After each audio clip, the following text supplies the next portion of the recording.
Bueno, ahora sí, vamos a hablar de la polifarmacia, un término que hemos aprendido con la doctora Casi ya hace algún tiempo, que tiene que ver con las personas que toman una gran cantidad de medicamentos y que obviamente deben ser controlados.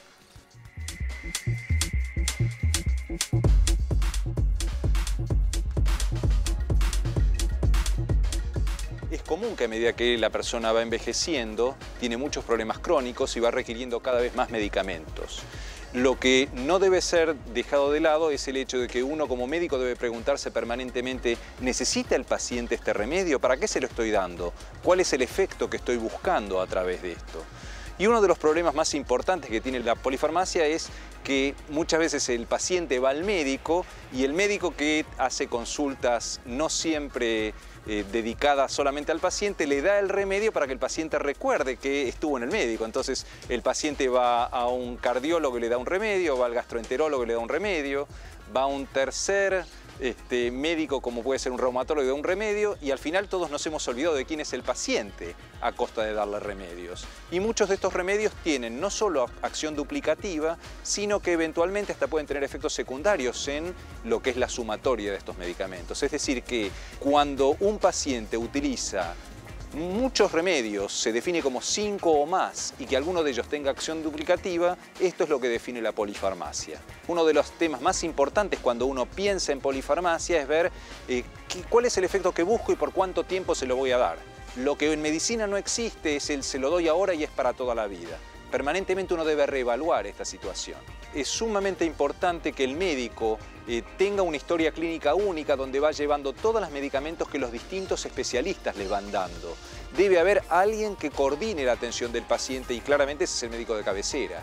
De manera que resulta sumamente importante que ante cada consulta lo ideal es que el paciente lleve todos los medicamentos y le muestre al médico todos los medicamentos que está tomando, haya sido esto prescrito por el médico o haya sido porque fue a la farmacia y decidió comprarlo.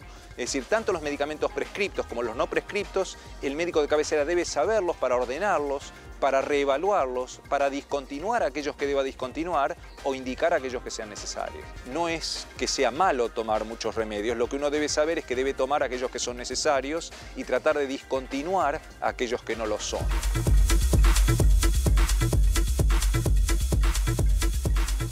Bueno, y nosotros justamente te preguntábamos a través de nuestra encuesta en facebook.com/Red de Salud si efectivamente alguien controla la medicación que toman los adultos. Y básicamente Andrea es una gran precursora de esta necesidad de tomar conciencia de aquello que se toma, cómo se toma y en qué circunstancias se toma. Porque definitivamente en este mundo médico especializado perdemos el control, y hace muchos años que ya venimos hablando sobre la necesidad de volver al médico de cabecera o al médico de familia, que más allá de lo afectivo y de este vínculo que se puede generar entre médico y paciente, tiene que ver también con esto, tiene que ver con el poder ver el todo y poder analizar que hay determinadas cosas que en su momento se le dieron, que ahora ya no son más necesarias o viceversa. ¿Cómo le va, Andrea? Bienvenida. Muy buenos días. Haciendo la sinonimia de alguna otra expresión de una colega, la sinonimia, voy a decir que esto no es una mesaza, es un temazo. Temazo, pero muy temazo, bien. Flor de temazo. Muy importante y en realidad bastante, digamos, abandonado en su trato. Perfecto. ¿Sí? Poco considerado, y yo diría que la situación... Y es una preocupación, porque ya vamos a hablar, y yo sin ánimos de alertar ni llevar esto al plano como de la urgencia, efectivamente uno tiene que saber, y le voy a pedir a Andrea que nos dé ejemplos de determinadas circunstancias que pueden suceder producto de la falta de control de la interacción de determinados medicamentos. En primera instancia voy a darte dos numeritos que hace o es, digamos, lo que fortalece a la importancia de este tema. La OMS se expidió respecto a esto y ya se sabe que en relación al abuso, al mal uso y a las adicciones o a la dependencia de ciertas medicaciones de uso prescriptivo habitual por un médico, y mismo aquellas medicaciones no prescriptas por un médico, que vamos a hacer la diferencia, se tienen valores de aproximadamente entre el 13 y el 15% como causa de fallecimiento. Directamente. Es un número, exactamente, es decir, que cada 100 personas, 15 fallecen por mal usar o abusar o estar dependiente de medicación que pareciera relativamente habitual. Que no es poco. A propósito del abuso o el mal uso, un ejemplo muy cotidiano que ya seguramente Andrea nos va a desarrollar, pero que tiene que ver primero con el adulto mayor que no ve bien, que no sabe exactamente qué medicamento y qué cantidad de medicamento está tomando. Aquel que puede efectivamente a nivel neurológico no estar en sus cabales y empezar a tomar decisiones sin el control adecuado. Exactamente. Acabas de mencionar o dar puntapié a una serie de situaciones que predisponen en este grupo etario, es decir, en el adulto mayor, a la posibilidad muy concreta de mal abusar de medicación o de ser dependiente de algunas, inclusive de ser adictos a algunas, y vamos también a diferenciar la terminología, qué significa y qué no significa cada uno. Ciertas cuestiones que predisponen, bueno, la edad es una predisposición por lo que acaba de decir, es decir, el hecho de la condición de vejez hace suponer culturalmente en que está disminuido en alguna de sus funciones, el paciente ya sea cognitivamente o en capacidad de atención o de autonomía o de funcionalidad, y por lo tanto culturalmente se tiene a la idea exactamente de que el paciente, bueno, para cada cosa tiene una posibilidad de pastilla, para cada cosa puede recurrir a algo y que pudiese arreglársela como puede. Entonces es una condición cultural que predispone la vejez a que tome mucha medicación. Por lo tanto, la polifarmacia, como bien explicó el doctor Shapira hace un ratito, es una predisposición a que el paciente en algún momento haga mal uso de toda esa medicación que tiene. Vieron las bolsitas, las cajitas, su casa y demás. Las mujeres, ser mujer es una condición predisponente porque se sabe, por lo menos, no hay números oficiales, pero se sabe que hay más viudas que viudos. La viudez, las situaciones de estrés como la muerte de un hijo, la muerte de un familiar directo, la soledad y la angustia y la depresión, son situaciones que hacen que la gente consuma más medicación y abuse de ellas. Por lo tanto, también va emparentado con que la mujer abusa más que el hombre. Y aparte, acá trajiste un tema del que yo mencionaba, que me impacta directamente porque soy viuda, atravieso un momento de duelo, lo que significa la presión social, sin ánimo de querer forzar a uno, sino con el ánimo de que uno esté mejor. ¿Por qué no te tomás algo? ¿Por qué vas a estar así de triste? ¿Por qué para levantarte el ánimo? ¿Por qué para terminar el día? ¿Por qué para dormir bien? Y sí, efectivamente, uno no duerme bien, por ahí estás mal de ánimo, por ahí estás triste. A ver, ¿y cómo, digamos, por qué resolver esto si forma parte de la naturaleza de lo que uno tiene que atravesar, claro, ¿no? en el caso de... Pero hay una presión muy por supuesto, insistente porque esto que acabas de mencionar es un proceso. Como todo proceso, se transcurre. Esto y en otras cosas de la vida, esto no es lo único, obviamente. Pero por ejemplo, algo homologable con la tercera edad, además de la viudez, que es una posibilidad concreta, está el tema de la jubilación, por ejemplo, el hombre o la mujer, la crisis de edad, se queda sin trabajo. Y son realmente procesos dolorosos, de que vienen de duelo, en donde, bueno, hay una presión de que hay que estar bárbaro, hay que estar genial, me viene el viejazo, no me puede doler esto, tengo que estar bien de ánimo. Hay que seguir estando. Exactamente. Entonces, bueno, son situaciones predisponentes que hacen que las personas puedan abusar de sustancias, digamos, y de medicamentos, porque también en esta situación entra en juego, que no es el tema de hoy, el alcohol y el café, que a su vez provoca toda una situación que acarrea, por ejemplo, se sabe que está multiplicado por 20 las posibilidades que quien abusa de la ingesta de café vaya a recurrir a algún ansiolítico o algún tranquilizante. Por ejemplo. Esto es que parece una tontera, pero es casi como en ánimo de ridiculizar, pero sucede. Me tomo una pastilla para levantarme y me tomo una pastilla para acostarme, porque es un poco de verdad, cuando uno se sincera con aquello que la gente termina haciendo, un poco es eso. Tomo una pastilla para poder llevar adelante el día, pero después no puedo llevar adelante la noche. Entonces tomo otra pastilla para llevar adelante la noche. O tomo una sustancia, café, y después estoy con los ojos, no puedo dormir y echo mano a la benzodiazepina, por ejemplo. Pero bueno, volviendo al tema, quisiera aclarar un poquito lo que es abuso, lo que es dependencia y lo que es adicción, que son situaciones que se dan en cualquier momento de la vida, pero que tiene cierta importancia en esta tercera edad, en donde ya describimos algunos predisponentes. El abuso es ni más ni menos que la ingesta de medicación o de cualquier otra sustancia que generalmente no está prescripta por un médico para un fin médico y que si bien alguna vez tuvo acceso la persona a esa medicación, la viene arrastrando. Por ejemplo, alguna vez tomó de algún opioide o de algún tipo de antiinflamatorio, de algún analgésico, le hizo bárbaro y arrastra con el tiempo y empieza a abusar de esa medicación sin una prescripción y un control médico. Claro. ¿Sí? Hay que saber que uno puede desarrollar tolerancia a cierta medicación y aclaremos que es cuando es una adaptación del organismo y del cuerpo a cierta dosis de una medicación dada y que se necesita, el cuerpo pide más dosis para el mismo efecto que causa. Esto está incluido, sí, en la definición de adicción. Claro. ¿Cuál es la diferencia con el abuso? Es que la adicción tiene un sentimiento compulsivo de adquirir para poder consumir la sustancia o la medicación. Es decir, se desesperan. Si no la tienen, se desesperan.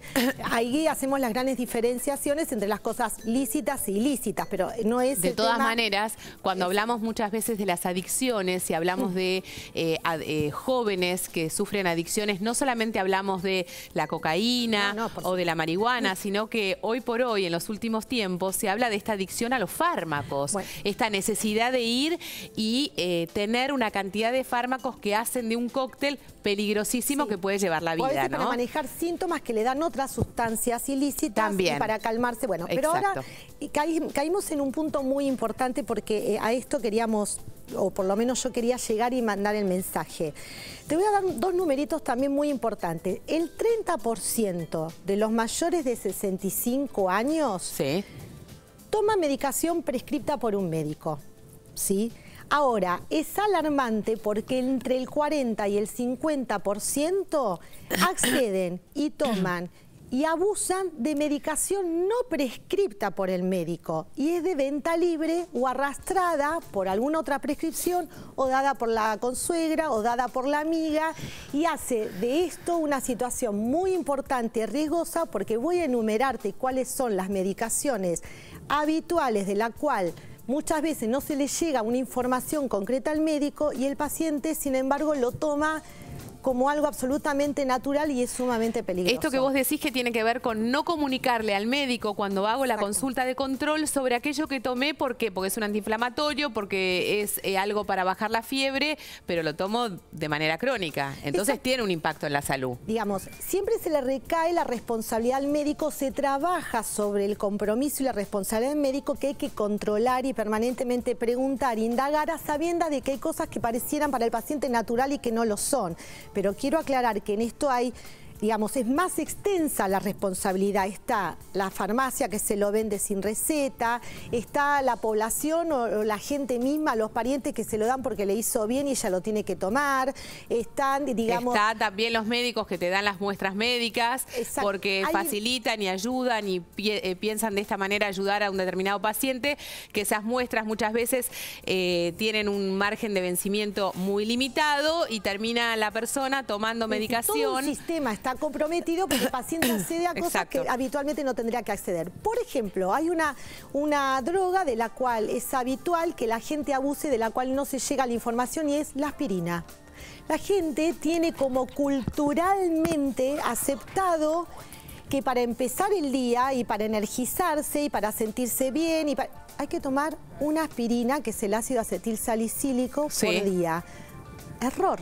Y generalmente los médicos, ¿vieron la verdecita, la que dice que energiza? Bueno, va a la cabeza. Los antitusivos, los antihistamínicos, los antibióticos... Esto también no solamente los adultos mayores, en los chicos, lo peligroso que es esta medicación de los padres hacia los chicos. En los jóvenes, los antitusivos y los antihistamínicos y los antigripales es una medicación a la que se accede con muchísima facilidad. Totalmente. Y la toman muchísimas veces porque puede emparentarse con algunos síntomas de euforia, depende de las dosis y de lo que se toma, tanto como algunas drogas ilícitas. Entonces, si se tiene acceso, a veces se abusa de eso.